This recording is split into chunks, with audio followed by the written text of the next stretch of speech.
Hey everyone, welcome to this video today where we'll be making this 5-layer stencil artwork of Harry Styles. I'll be showing you how to make this from beginning to end, and I'll be showing you some really awesome, easy tips for Photoshop that will make the whole process much easier for you. So let's jump into Photoshop and let's get started.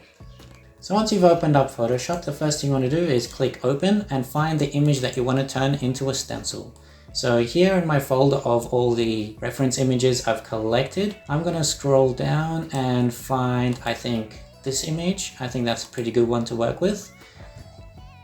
So here you can see we've got a fairly blurry image. That's not the best, but I think it will do for what we want to achieve today. The first thing I want to do is go over to image and image size. And here you'll see that the image is fairly small in terms of its resolution. So I usually like to adjust that to 300 to start with.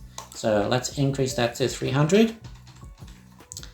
And then after we've done that, I like to separate the background from my artwork so that way I get a little bit more control. So with just using the pen tool, what I'll do is I'll draw a little set of paths around my portrait, separating it from the background. Okay, now that I've finished creating my paths, I go over to the path layer here and then make it into a selection and then hit the delete key to delete the background. So now that I've deleted my background from the artwork, the next thing to do is to create all the layers of our stencil. Now this is where things get really exciting and I've got something really cool to show you guys. So if you go over to File and then Scripts, I've developed something called Wicked Stencils.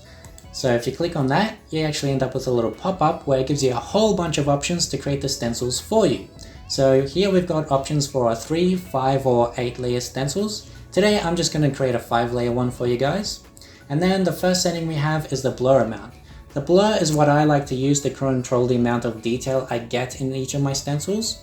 So if you want to reduce the amount of stencils, you increase the blur, and if you want more detail, you decrease the blur. So for today's stencil, I'm going to reduce it down to about 1, so I get a little bit more skin texture and hair texture in there, so it'll look a bit more interesting. And then the second setting is for the corner offset. So what this script also does is create all of your markers in the corners so you can align each of your stencils when you're actually painting them. And here you can actually control the distance from the edge of the artwork. So here I want this to be about 100 pixels. And in order to create the space for those corner markers, you want to increase the size of your overall sort of canvas, I guess. So here I think 1000 is probably too much. I'm going to reduce that down to about 250. I think that'll work pretty well. I'm probably going to change my corner markers to black as well. Now the next part is also pretty interesting because you can actually control the amount of threshold for each of your layers. So the first one is it actually creates one black layer for you. I'm going to reduce this down to about 50 because it should actually match my first layer as well. So the first and last one should be the same number. Now the second layer, I'm probably going to change this to about 90.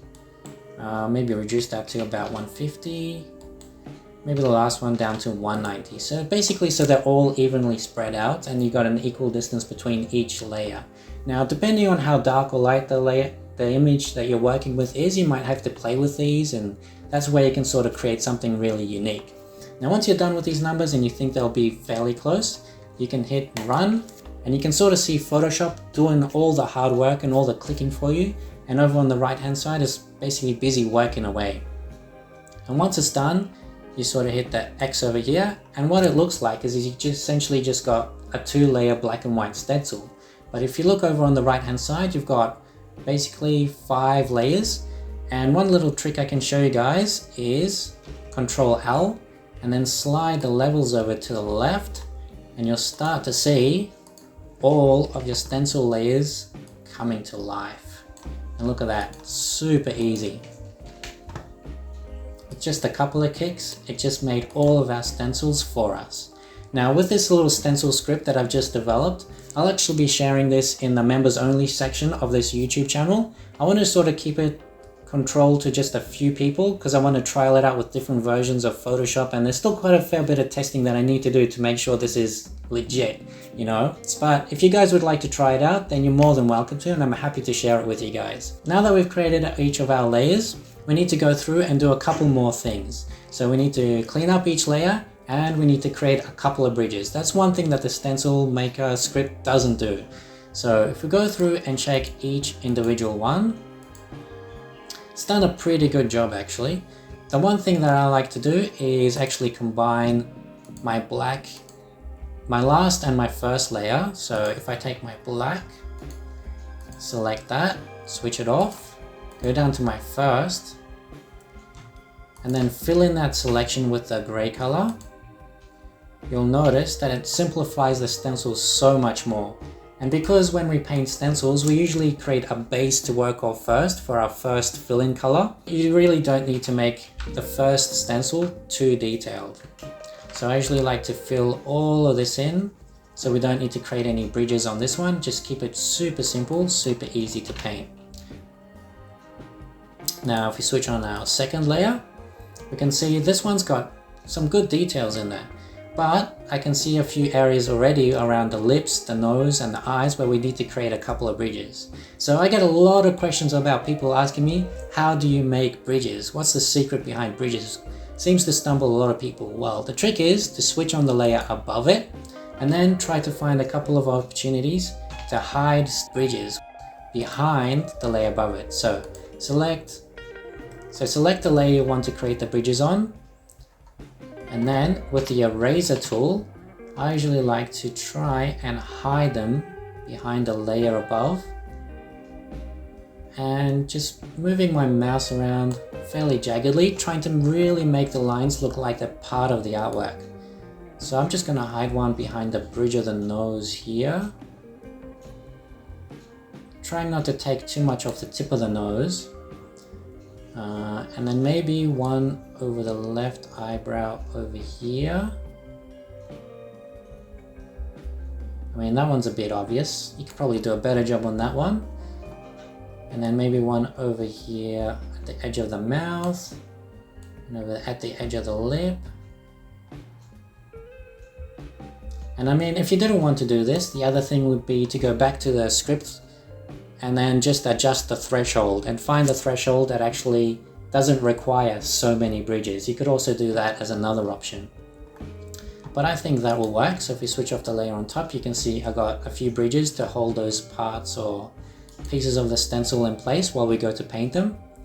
And then if we go over to layer 3, I think this one's perfect as it is. You don't actually need to create any bridges on this layer at all. This will be easy to paint as it is. And the layer above that will be even easier. The only thing I would say about these ones is maybe just clean up all these little dots you see here. Because the thing is, I'm going to be cutting this out on the Cricut afterwards. And you don't want the Cricut to be chasing all these tiny little dots that you won't even be able to paint through anyway. So you really want to take your time and just clean up some of these tiny dots just so you can make the cut a little bit faster, easier. And also fill in these little islands here because you won't be painting those. Like the ones I'm talking about are these ones in here. Because you don't want the Cricut to waste its time cutting those out if you don't really need them anyway. So I reckon this layer is pretty much done, almost like that. Maybe down here I'll spend a bit more time cleaning that up. And these other layers I'll probably spend a bit more time cleaning up off camera. And boom, just like that, I am done. So I've gone through, created a few more bridges, cleaned up each of my layers, and this is pretty much ready to go and cut on my Cricut. So if I go through each of my layers, you can sort of see that I've tried to remove a lot of the tiny little dots. I've kept some of the larger ones because I do want to retain some of that detail. But you can see that they are fairly clean. I've got no really tiny little dots. I've got some of the big main ones, but it's fairly clean, and this should be super easy to cut on the Cricut and super easy to paint. So once I've done that, what I like to do is go to File and Export, Quick Export as PNG. So that way it retains the transparent area and it'll be super easy to import into the Cricut software. So I've already saved these out, so let's open up the Cricut software and start cutting them out. So let's go over to Cricut, open that up.